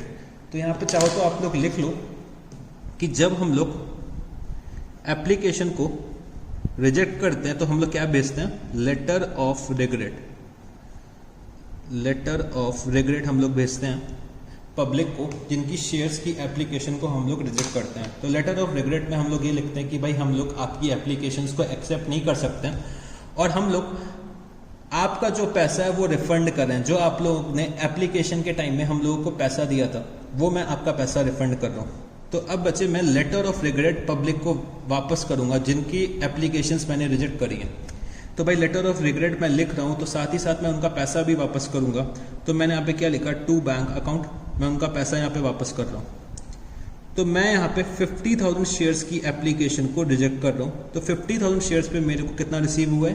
₹2 पर शेयर रिसीव हुआ है। मतलब मैंने 1 लाख रुपीस वापस कर दिया। अब बच्चे जो मेरे पास रिमेनिंग 2 लाख रुपीस बचा है, तो जो मेरे पास एक्सेस 2 लाख रुपीस बचा है वो बचे मेरे कौन से शेयर होल्डर्स का होगा? जिन लोगों ने 6 लाख शेयर अप्लाई किए थे बट उनको अलॉट कितना हुआ है? 5 लाख शेयर अलॉट हुए।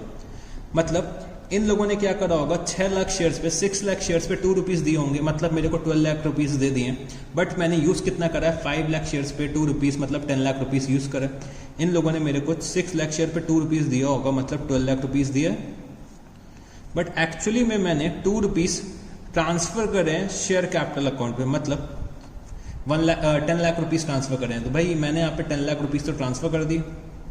अब जो रिमेनिंग 2 लाख रुपीस होगा, तो बच्चे इसके 2 ऑप्शंस होते हैं। या तो मैं ये 2 लाख रुपए वापस कर दूं, जो मेरे को एक्सेस रिसीव हुआ है मैं अपने शेयर होल्डर को वापस कर दूं, या फिर मैं उनसे ये बोल सकता हूं कि भाई आप लोगों को मैंने प्रो राटा अलॉटमेंट किया है, तो भाई मैं आपसे अलॉटमेंट के टाइम कुछ पैसा मांगूंगा। मैं आपको जब लेटर ऑफ अलॉटमेंट भेजूंगा, जब मैं आपकी एप्लीकेशंस को एक्सेप्ट कर लूंगा, तो मेरे को आपको लेटर ऑफ अलॉटमेंट सेंड करना पड़ेगा। तो लेटर ऑफ अलॉटमेंट जब मैं आपको भेजूंगा तो मेरे को अलॉटमेंट मनी चाहिए होगा। तो भाई 2 लाख रुपए जो आपने दे दिए हैं वो मेरे पास ही रहने दो। 2 लाख रुपए जो आपने मेरे को एक्सेस दे दिए वो मेरे पास ही रहने दो, और जब हम लोग आपको अलॉटमेंट करेंगे तो भाई ये 2 लाख रुपीस में जो 2 लाख रुपीस आपने एक्सेस पे कर रखा है वो हम लोग अलॉटमेंट अमाउंट से एडजस्ट कर लेंगे। तो यही चीज मैंने यहाँ पे लिखा है कि भाई excess amount received on application is to be adjusted towards allotment. तो अगर मेरे को एक्सेस अमाउंट एडजस्ट करना होगा टुवर्ड्स अलॉटमेंट तो मेरे को ये चीज क्वेश्चन में दे रखी होगी। अगर क्वेश्चन में ये चीज नहीं दे रखी है कि भाई एक्सेस अमाउंट जो हमें एप्लीकेशन में रिसीव हुआ है वो अलॉटमेंट में अगर हम लोग एडजस्ट नहीं कर रहे तो भाई मेरे को पूरा का पूरा पैसा 2 लाख रुपए वापस करने पड़ेंगे। तो क्वेश्चन में जनरली लिखा होता है कि भाई हम लोग एक्सेस अमाउंट का क्या करने वाले हैं, एक्सेस अमाउंट को हम लोग रिफंड करने वाले हैं या फिर अलॉटमेंट के टाइम एडजस्ट करने वाले हैं। तो यहाँ पे जो 2 लाख रुपीस एक्सेस है वो बचे हम लोग अलॉटमेंट में एडजस्ट कर लेंगे। मतलब अलॉटमेंट में जब मेरे को 5 लाख शेयर्स पे 5 रुपीज चाहिए होगा, मतलब 5 लाख शेयर्स पे 5 रुपीज चाहिए होगा, मतलब 25 लाख रुपीज चाहिए होगा। तो भाई 2 लाख रुपीज तो मेरे को ऑलरेडी रिसीव हो चुका है ना, 2 लाख रुपीज मेरे को एक्सेस रिसीव हुआ था एप्लीकेशन में। तो जो ये मेरे को 2 लाख रुपीस एक्सेस रिसीव हुआ है वो मैं एडजस्ट कर दूंगा। तो मतलब मैं पब्लिक से क्या कहूंगा, भाई मेरे को आपसे 25 लाख रुपीस चाहिए बट 2 लाख रुपए आप लोग पहले ही दे चुके हो, तो आप लोग मेरे को प्लीज 23 लाख रुपीस दे दीजिए। तो मैंने यहाँ पे एंट्री कंप्लीट करने के लिए मैंने यहाँ पे क्या लिखा कि भाई मेरे को 13 लाख रुपीस रिसीव हुए हैं, उसमें से मैंने 10 लाख शेयर कैपिटल में ट्रांसफर करे, 1 लाख रुपीस बैंक अकाउंट के थ्रू वापस कर दिए जिनकी एप्लीकेशन को मैंने क्या करा था, रिजेक्ट करा था। और जो मेरे रिमेनिंग 2 लाख रुपीस बचे वो बचे मेरे को यहाँ पे अलॉटमेंट में एडजस्ट करने हैं। तो मैंने यहाँ पे क्या लिखा, टू शेयर अलॉटमेंट अकाउंट। तो मेरे को यहाँ पे 2 lakh rupees at the time of allotment adjust करना पड़ेगा। तो मैंने यहाँ पे डायरेक्टली क्या लिख दिया, शेयर अलॉटमेंट अकाउंट, कि मेरे को ये एक्सेस 2 लाख रुपीस जो एप्लीकेशन में रिसीव हुए हैं वो मेरे को अलॉटमेंट अमाउंट से एडजस्ट करना पड़ेगा। तो भाई ये तो हो गई एप्लीकेशन की बात। अब एप्लीकेशन के बाद मेरे को क्या करना पड़ता है, जिन शेयर्स की एप्लीकेशन मैंने एक्सेप्ट कर ली है बच्चे, मेरे को उन्हें लेटर ऑफ अलॉटमेंट इशू करना पड़ेगा और मेरे को उनसे अलॉटमेंट का पैसा मांगना पड़ेगा। तो मैंने यहाँ पे क्या एंट्री लिखी, share allotment account debit, share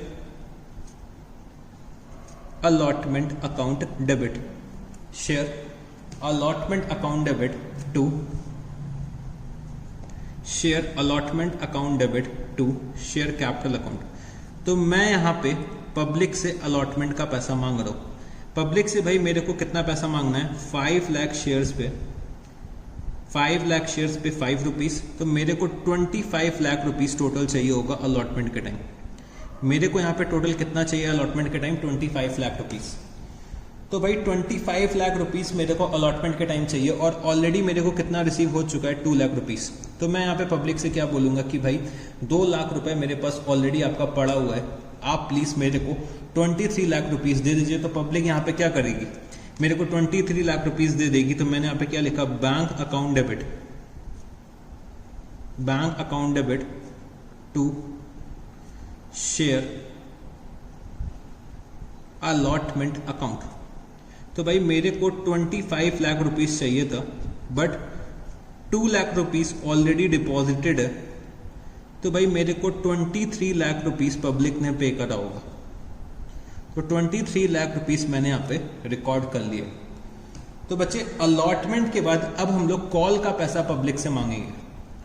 तो कॉल पे मेरे को 5 लाख शेयर्स पे 3 रुपीस चाहिए।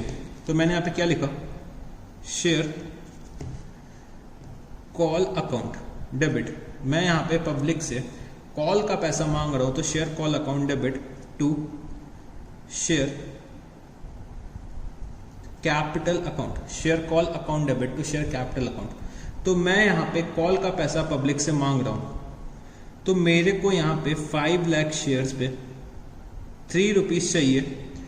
तो मतलब मेरे को यहाँ पे 15 लाख रुपीस चाहिए होंगे। मेरे को यहाँ पे 15 लाख रुपीस चाहिए होंगे कॉल के टाइम। तो पब्लिक यहाँ पे मेरे को पेमेंट कितने का कर देगी, भाई पब्लिक मेरे को यहाँ पे 15 लाख का पेमेंट कर देगी। तो मैंने यहाँ पे क्या लिखा, bank account debit to share call account, bank account debit to share call account, कितना 15 लाख रुपीस, 15 लाख रुपीस। तो बच्चे हम लोगों ने ये वाला एग्जाम्पल भी सॉल्व कर लिया जो ओवर सब्सक्रिप्शन का था। तो बच्चे मेन जो ओवर सब्सक्रिप्शन का खेल होता है बच्चे ये वाली एंट्री का होता है।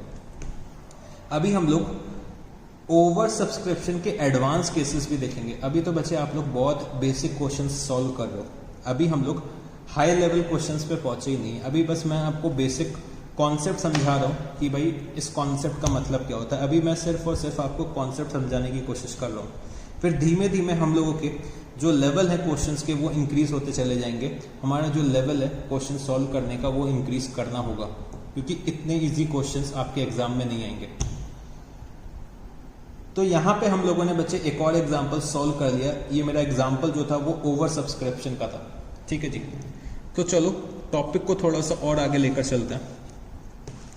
तो एक चीज हमने ये समझ ली है यहाँ पे कि भाई अगर मेरा number of shares offered is equal to number of shares applied, तो मतलब मेरा क्या हो गया, issue is fully subscribed. When number of shares offered is more than number of shares applied, तब मेरा क्या हो गया, issue is under subscribed. When number of shares offered is less than number of shares applied, तब मतलब क्या हो गया, मेरा ओवर सब्सक्रिप्शन का केस हो गया।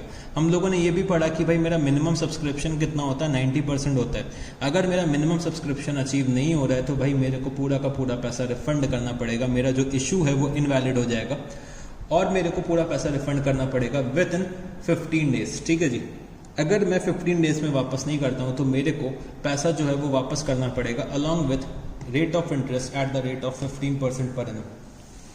तो ये सब बातें हम लोगों ने कर ली हैं और चलो थोड़ा सा और टॉपिक को डिस्कस करते हैं और कुछ नई बातें हम लोग जानने की कोशिश करते हैं।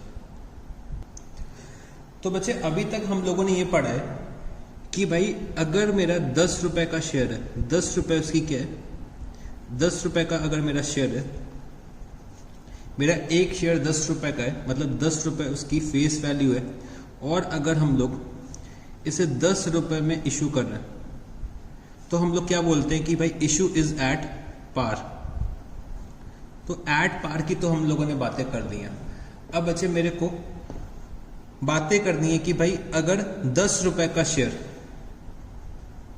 10 रुपए की फेस वैल्यू वाला शेयर अगर मैं इशू करता हूं 8 रुपीज में, मतलब मेरी इशू प्राइस क्या हो गई, मेरी इशू प्राइस हो गई ₹8। तो इसको हम लोग क्या बोलते हैं कि भाई हमारा जो शेयर्स है वो हम लोग एट डिस्काउंट इशू कर रहे हैं। अगर हम लोग 10 रुपए की चीज को 8 रुपए में इशू कर रहे हैं, अगर हम लोग 10 रुपए की चीज को 8 रुपए में बेच रहे हैं, तो इसका मतलब क्या हो गया, हम लोग यहाँ पे शेयर्स को इशू कर रहे हैं एट डिस्काउंट। तो अगर face value of share is more than the issue price, if the face value of share या फिर nominal value of share is more than the issue price, then the shares are said to be issued at discount. तो ये आप लोग लिख सकते हो यहाँ पे, issue of shares at discount, issue of shares at discount, issue of shares at discount. तो यहां पे आप लोग क्या लिख सकते हो, when a share is issued at a price, when a share is issued at price, when a share is issued at a price which is less than its face value, when a share is issued at price which is less than its face value, it is said that it is said that it has been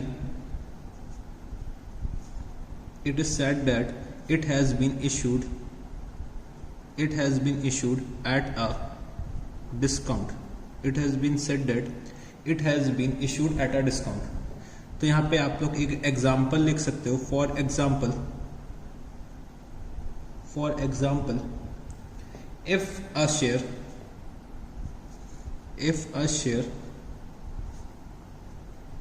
of nominal value of rupees 100 is issued at rupees 95, is issued at rupees 95, it is said to have been issued, it is said to have been issued at a discount of 5%, at a discount of 5%। अगर मैं 100 rupees वाली face value का share अगर मैं 95 rupees में issue करता हूँ, तो मैं यहाँ पे क्या बोल सकता हूँ, जो हम लोगों ने शेयर इशू करा है वो हम लोगों ने 5% डिस्काउंट पे इशू करा है। ठीक है जी। तो issue of shares at discount का मतलब क्या हो गया, अगर 10 रुपए की फेस वैल्यू है या फिर 100 रुपए की फेस वैल्यू है या फिर नॉमिनल वैल्यू है, अगर हम लोग 100 रुपए से कम पे शेयर को इशू करते हैं तो उसको हम लोग क्या बोलते हैं, issue of shares at discount. तो बच्चे issue of shares at discount companies act 2013 ने बैन कर दिया। कंपनीज एक्ट 2013 ने ये बोला है कि हम लोग अपने शेयर्स को डिस्काउंट में इशू नहीं कर सकता। तो इसके पीछे एक बहुत ही लॉजिकल रीजन है कि अगर हम लोग अपने शेयर्स को डिस्काउंट में इशू कर रहे हैं, समझने की कोशिश करना, अगर मैं 10 रुपए की चीज को 8 रुपए में ऑफर कर रहा हूं पब्लिक को सब्सक्राइब करने के लिए, तो भाई मेरे शेयर में कुछ ना कुछ तो कमी होगी ना, तभी तो मैं 10 रुपए की चीज को 8 रुपए में ऑफर कर रहा हूं। अगर मैं अपनी 10 रुपए की चीज को 8 रुपए में ऑफर कर रहा हूं पब्लिक को सब्सक्रिप्शन के लिए, तो इसका मतलब क्या हो गया कि मेरे शेयर में कुछ ना कुछ तो कमी होगी, या तो मेरी कंपनी में कुछ ना कुछ तो कमी होगी, तभी तो मैं 10 रुपए की चीज 8 रुपए में ऑफर कर रहा हूं। तो यहाँ पे कंपनीज एक्ट क्या बोलते हैं कि भाई जो कंपनीज अपने शेयर को डिस्काउंट में ऑफर कर रही हैं वो कंपनीज अच्छी कंपनीज नहीं है। तो यहाँ पे डर है कि कहीं ये कंपनी इन्वेस्टर्स का पैसा लेके ना भाग जाए। यहाँ पे कंपनीज एक्ट को मतलब मेरी गवर्नमेंट को, सेबी को यहाँ पे डर है कि भाई अगर कंपनी शेयर्स को डिस्काउंट में इशू करे तो कहीं कंपनी पैसा लेके ना भाग जाए, कहीं लोगों का पैसा ना डुबा दे। तो यहाँ पे जो मेरा आरओसी होता है, यहाँ पे जो मेरी सेबी होती है, यहाँ पे जो मेरी गवर्नमेंट ऑफ इंडिया होती है, वो प्रॉपर चेक रखती है, प्रॉपर मॉनिटरिंग रखती है कंपनीज की, जो कंपनीज अपने शेयर्स को इशू करती है पब्लिक पे। क्योंकि भाई यहाँ पे पब्लिक का इंटरेस्ट छुपा होता है, पब्लिक का पैसा लगा होता है कंपनी में। तो जहां कहीं भी पब्लिक का पैसा लगा होता है भाई, वहां पे मेरी गवर्नमेंट ऑफ इंडिया आके पब्लिक के इंटरेस्ट को प्रोटेक्ट करने की कोशिश करती है। तो वो यहाँ पे ये बोलती है कि भाई कंपनीज एक्ट मेरा ये बोलता है कि अगर आप लोग शेयर्स को इशू कर रहे हो एट डिस्काउंट, तो ये कंपनी मेरी अच्छी कंपनी नहीं हो सकती है। अगर मेरी कंपनी अच्छी होगी तो भाई 10 रुपए का शेयर है भाई, लोग 15 रुपए देकर भी परचेस करेंगे अगर मेरी कंपनी अच्छी होगी।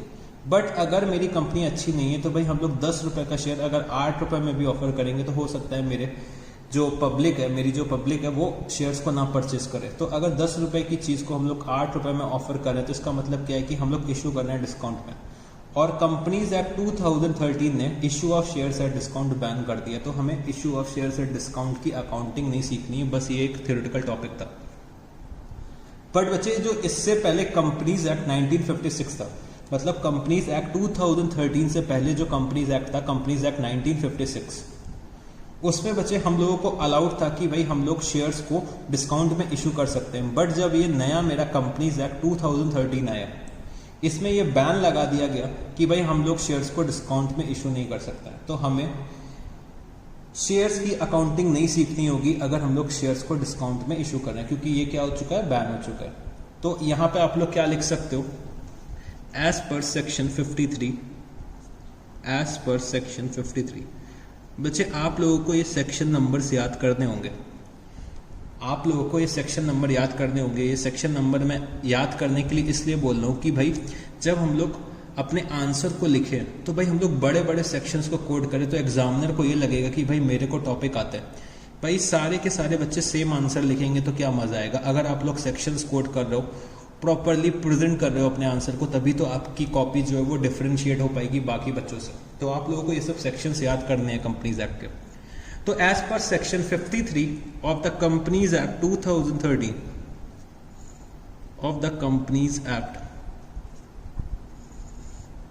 2013, companies will no longer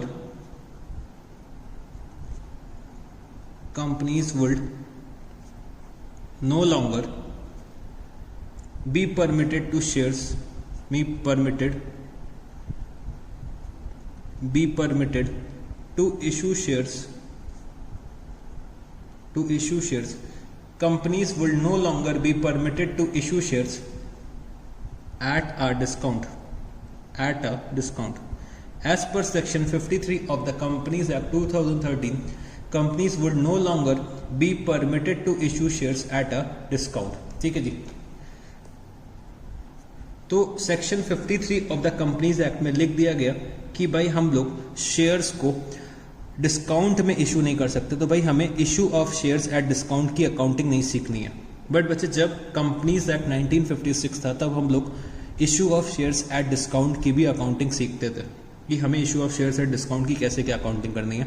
but companies act 2013 में बैन लगा दिया गया issue of shares at discount में, तो मेरे को अब इसकी अकाउंटिंग नहीं सीखनी है। तो issue of shares at discount का जो टॉपिक था वो बच्चे इतना ही था। बस हमें मालूम होना चाहिए कि issue of shares at discount क्या होता है, और हमें ये पता है कि भाई issue of shares at discount पे बैन लगा दिया गया कि कंपनीज अपने शेयर्स को डिस्काउंट में इशू नहीं कर सकती। तो बच्चे issue of shares at discount का टॉपिक यहीं पे खत्म हो जाता है। फिर मेरा आता है issue of shares at premium. Issue of shares at premium का मतलब क्या हो गया, अगर मेरे शेयर की फेस वैल्यू जो है वो 10 रुपीज़ है और मैं अगर इसको इशू करता हूँ कितने में, 12 रुपीज़ में। अगर मैं 10 रुपीज़ के शेयर को 12 रुपीज़ में इशू कर रहा हूँ तो मैं यहाँ पे क्या बोल सकता हूँ, मैं अपने शेयर को प्रीमियम में इशू कर रहा हूँ। मैं अपने शेयर को प्रीमियम में इशू कर रहा हूँ और बच्चे मैं यहाँ पे 2 रुपए के प्रीमियम में शेयर को इशू कर रहा हूँ। मतलब मेरे शेयर की फेस वैल्यू कितनी है, 10 रुपीज़ है और मैं 2 रुपए के प्रीमियम पे शेयर को इशू कर रहा हूँ। मतलब मैं 12 रुपीज़ में इशू कर रहा हूँ, तो मेरी इशू प्राइस कितनी है, 12 रुपीज़ है। तो जब कभी भी मेरी इशू प्राइस जो है वो फेस वैल्यू से ज़्यादा होगी तो इसका मतलब क्या हो गया कि हम लोग अपने शेयर्स को प्रीमियम में इशू कर रहे हैं। तो यहाँ पे आप लोग लिख सकते हो issue of shares at premium, issue of shares at premium. तो जो भी कंपनीज अपने शेयर को प्रीमियम में इशू करती है, मतलब 10 रुपए की चीज को अगर कंपनी 12 रुपए में दे रही है, तो इसका मतलब क्या हो गया कि कंपनी एक बहुत अच्छी कंपनी है, तभी तो अपने शेयर को प्रीमियम में इशू कर रही है। और 12 रुपए में इशू कर रही है और सारे के सारे शेयर्स जो हैं वो सब्सक्राइब हो जा रहे हैं, तो इसका मतलब क्या है कि कंपनी बहुत अच्छी है। कंपनी जब अच्छी होती है बच्चे तभी वो अपने शेयर्स को ऑफर करती है प्रीमियम में। ठीक है जी। तो मैं यहाँ पे क्या लिख सकता हूँ, when the issue price of share is more than its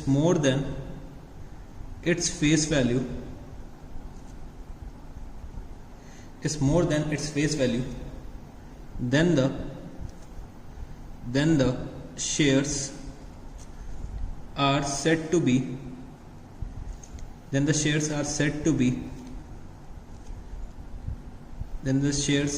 be issued at a premium. Then the shares are said to be issued at a premium. For example,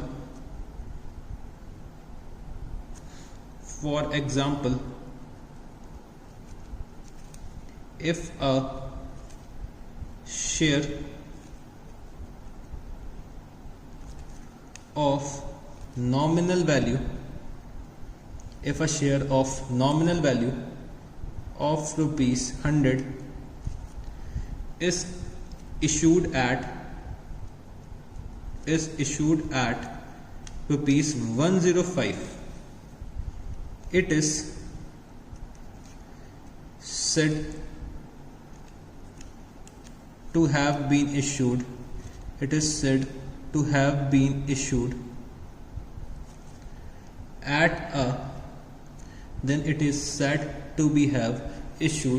at a premium of 5%, at a premium of 5%। तो ये बच्चे मेरा क्या हो गया, issue of shares at premium. तो बच्चे issue of shares at premium की मेरे को यहाँ पे अकाउंटिंग सीखनी है। ठीक है जी। तो अकाउंटिंग इसकी हम लोग नेक्स्ट टर्न में सीखेंगे। Issue of shares at premium क्या होता है ये तो हम लोगों ने समझ लिया। अब हमें इसकी कैसे क्या अकाउंटिंग करनी होती है वो बच्चे हम लोग नेक्स्ट क्लास में सीखेंगे, क्योंकि आज की क्लास के लिए इतना काफ़ी है। तो आज की क्लास पे हम लोगों ने बहुत सारी प्रैक्टिकल बातें सीखी और बहुत सारी थ्योरेटिकल बातें भी समझी। तो जितनी भी आज मैंने आपको थ्योरेटिकल छोटी छोटी बातें बताई हैं कि जैसे कि minimum amount to be received on application that is 5% of face value as per SEBI और 25% of issue price as per companies act. तो ये सब जो छोटे छोटे क्वेश्चंस मैंने आपको बताए हैं ये बच्चे आपके एग्जाम के पॉइंट ऑफ व्यू से बहुत ज़्यादा इंपॉर्टेंट है। एक 2 मार्क्स में आपसे ये पूछ लिया जाता है। तो ये सब बहुत अच्छे से रिवाइज करने हैं और जितने भी आपको मैंने आज एग्जाम्पल्स कराए वो बच्चे मैंने आपका बेस क्रिएट करने के लिए बनाए हैं। तो ये बच्चे मेरे क्या है कॉन्सेप्ट क्वेश्चन है, मैं आपके कॉन्सेप्ट जनरेट कर रहा हूँ, मैं आपको टॉपिक एक्सप्लेन करने की कोशिश कर रहा हूँ। तो जितने भी क्वेश्चंस अभी तक मैंने कराए वो बहुत ही सिंपल लेवल के क्वेश्चंस थे, उसमें मैंने सिर्फ आपको कॉन्सेप्ट्स एक्सप्लेन करे। तो ऐसे क्वेश्चंस आपके एग्जाम में बिल्कुल भी नहीं आते हैं, तो इतने इजी क्वेश्चंस आप लोग एग्जाम में एक्सपेक्ट मत करिएगा। अब हम लोग जब नेक्स्ट क्लास में क्वेश्चंस करेंगे जो भी वो बच्चे उस टाइप के क्वेश्चंस आपके एग्जाम में आना शुरू हो जाएंगे। ठीक है जी। तो अभी तो मैंने बहुत बेसिक सी बातें करी हैं, बहुत छोटी छोटी बातें करी हैं, अभी सिर्फ मैंने आपको कॉन्सेप्ट एक्सप्लेन करने की कोशिश करी है। ठीक है जी। तो सर क्या आज हम लोगों को कुछ होमवर्क नहीं करना होगा? तो चलो बच्चे थोड़ा सा होमवर्क आज आप लोग नोट कर लीजिए। जितने भी क्वेश्चंस हम लोगों ने आज सॉल्व किए हैं तो उसके बेसिस पे आप लोग कुछ क्वेश्चन सॉल्व कर सकते हैं। तो आप लोग नोट करिएगा कौन कौन से क्वेश्चंस होमवर्क में आज आप लोगों को करने होंगे। तो यहाँ पे आप लोग होमवर्क अपना नोट कर सकते हैं। होमवर्क तो होमवर्क में आपको करना होगा क्वेश्चन नंबर 1। क्वेश्चन नंबर 2 मैंने आपको कराया था, बट एक बार क्या करिएगा, एक बार आप लोग खुद से क्वेश्चन नंबर 2 को ट्राई करिएगा। फिर आपको करना होगा फिर बच्चे क्वेश्चन नंबर 3, क्वेश्चन नंबर 4। बच्चे क्वेश्चन नंबर 4 जो आप लोगों को दे रखा हुआ है तो इसमें सिर्फ आपको क्या करना है, जर्नल एंट्रीज पास करनी है। कैश बुक अभी मैंने आपको बनाना सिखाया नहीं है। तो कैश बुक बच्चे इसमें दूसरे तरीके से बनती है जैसे आप लोगों ने सीख रखा है। तो कैश बुक अभी आप लोगों को नहीं बनानी है, आपको बस क्या करना है, सारी की सारी जर्नल एंट्रीज पास करनी है जैसे कि हम लोगों ने सीखा है। तो क्वेश्चन नंबर 4 में आप लोग जर्नल एंट्रीज पास करिएगा। कैश बुक जब मैं आपको सिखा दूंगा तब आप लोग कैश बुक बनाना शुरू कर देंगे। तो कैश बुक की अभी मैंने बातें नहीं करी हैं। तो आपको सिर्फ और सिर्फ क्वेश्चन नंबर 4 में क्या करना है, जर्नल प्रिपेयर करना है। ठीक है जी। तो क्वेश्चन नंबर 1, 3, 4। इसके बाद बच्चे आपको क्वेश्चन नंबर करना है 13। फिर बच्चे क्वेश्चन नंबर 13 के बाद आपको करना है क्वेश्चन नंबर 14। तो ये 5 क्वेश्चंस आपको होमवर्क में करने होंगे। बस आपका आज इतना ही होमवर्क होगा। तो आज की क्लास को बहुत अच्छे से रिवाइज करना है और जो मेरा लेक्चर नंबर 1 था उसको भी बहुत अच्छे से रिवाइज करना है। ठीक है जी। लेक्चर नंबर 1 को रिवाइज करने के लिए भाई मैंने स्टार्टिंग में जो आज 10 मिनट का रिवीजन करवाया है लास्ट लेक्चर का, वो आप लोग सुन सकते हो। तो उससे आपका लेक्चर नंबर 1 भी रिवाइज हो जाएगा। तो भाई कंपनी अकाउंट्स जो है वो बच्चे बहुत ज़्यादा इंपॉर्टेंट है और कंपनी अकाउंट्स हमेशा कंपनीज एक्ट 2013 के अकॉर्डिंग चलती है। तो कंपनीज एक्ट 2013 को मेरे को बार बार फॉलो करना पड़ता है। तो कंपनीज एक्ट 2013 के प्रोविजंस भी मेरे को यहाँ पे याद रखने पड़ेंगे जब कभी भी हम लोग अकाउंटिंग करते हैं। ठीक है जी। तो आज की क्लास काफ़ी इंपॉर्टेंट थी। तो आज की क्लास को बहुत अच्छे से रिवाइज करिएगा क्योंकि जो आगे आने वाली क्लासेस हैं वो बच्चे आज की क्लास के बेसिस पे ही चलेंगी। क्योंकि आज की क्लास पे मैंने आपको अकाउंटिंग पढ़ाना शुरू करा है शेयर्स की। तो आज की क्लास में मैंने सिर्फ और सिर्फ बेस क्रिएट करने की कोशिश करी है। फिर नेक्स्ट क्लास से जब हम लोग हायर लेवल क्वेश्चंस में आ जाएंगे तब बच्चे आपको बहुत मज़ा आएगा शेयर्स की अकाउंटिंग में, क्योंकि जो हमारे क्वेश्चंस होते हैं वो सिमिलर क्वेश्चंस होते हैं। हर क्वेश्चन में बच्चे मेरे को एप्लीकेशन का मनी रिसीव होता है, फिर हम लोग उसका अलॉटमेंट करते हैं, अलॉटमेंट का पैसा मेरे को मिलता है, फिर हम लोग कॉल करते हैं, कॉल का पैसा मिलता है। तो सारे के सारे क्वेश्चंस में हमें यही करना है। बस जो होता है सिचुएशंस जो होती हैं वो बार बार चेंज होती जाती हैं, कुछ नए पॉइंट्स ऐड ऑन होते चले जाएंगे। ठीक है जी। तो चलो फिर आज के लिए इतना ही रखते हैं, मिलते हैं हम लोग अपने नेक्स्ट लेक्चर में। तो चलो guys, thank you, see you, good night, ta-ta, bye bye.